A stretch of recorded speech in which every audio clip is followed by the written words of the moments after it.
మా న్యూస్ కి స్వాగతం. అంగరంగ వైభవంగా సత్యదేవుని దివ్య కళ్యాణ మహోత్సవం. త్రిమూర్త్యాత్మక రూపుడైన సత్యదేవుని దివ్య కళ్యాణ మహోత్సవం సోమవారం రాత్రి రత్నగిరిపై కనుల పండుగగా జరిగింది. వరాలిచ్చే దేవుడు వరుడై అనంతలక్ష్మి అమ్మవారిని పరిణయమాడిన వేళ ప్రకృతి పరవశించడంతో రత్నగిరి పులకించింది. మంగళ వాయిద్యాలు, వేద మంత్రాలు, సుగంధ భరిత పుష్ప పరిమళాలతో రత్నగిరి దివ్యక్షేత్రం అణువణువున కళ్యాణ శోభతో శోభిల్లింది.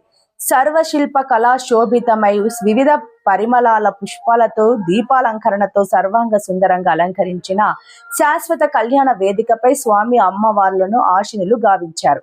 మరో వేదికపై క్షేత్ర పాలకులు పెండ్లి పెద్దలైన సీతారాములను వేదికపై ఆశీనులు గావించి అర్చక స్వాములు కళ్యాణ తంతుకు శ్రీకారం చుట్టారు.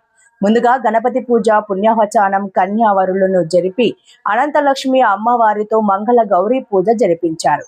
స్వామి అమ్మవార్ల వంశ వృక్షాన్ని వివరించే ప్రవరను వేద పండితులు పఠించారు. దిజత్వాన్ని ప్రసాదించే సువర్ణ మంత్ర పూర్వకంగా స్వామికి అలంకరణ చేశారు. శ్రీచరుణుని పాదాలను పవిత్ర జలాలతో కడిగి పాద ప్రక్షాళన కార్యక్రమం జరిపారు. మధుపర్క ప్రసన జరిపి మధుపర్కాలు స్వామికి ధరింపజేశారు. చతుర్వేద పండితులు దేశ కాలమాన పరిస్థితులు వివరించి మహాసంకల్పాన్ని చూర్ణిక మంత్రాలు పఠించారు.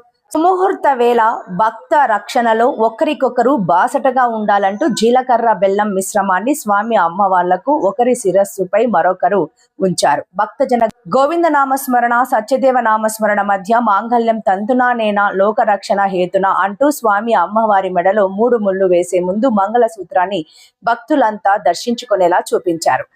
స్వామివారు అమ్మవారి మెడలో కట్టే మంగళ సూత్రాన్ని భక్తులంతా దర్శించి తరించారు. అనంతరం అమ్మవారికి మాంగళ్య ధరణ గావించారు. దేవస్థానం తరపున chairman IV Rohit, EO Nallam సూర్య, చక్రధరరావు దంపతులు, ట్రస్ట్ బోర్డు సభ్యులు పట్టు వస్త్రాలు సమర్పించారు. దేవస్థానం అధికారులు కలెక్టర్ హరేంద్ర ప్రసాద్ కు మేళ తాళాల మధ్య ఘన స్వాగతం పలికారు.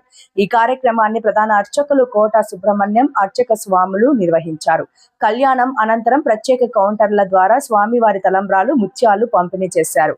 కార్యక్రమంలో పాలక మండలి సభ్యులు పర్వత సురేష్, నరేంద్ర చౌదరి తదితరులు పాల్గొన్నారు.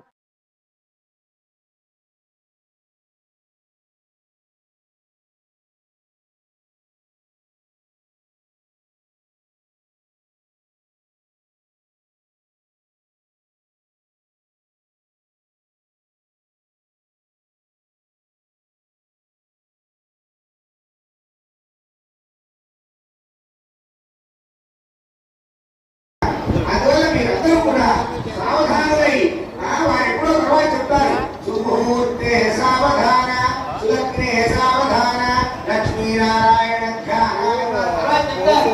ఎప్పుడే చెప్తున్నారు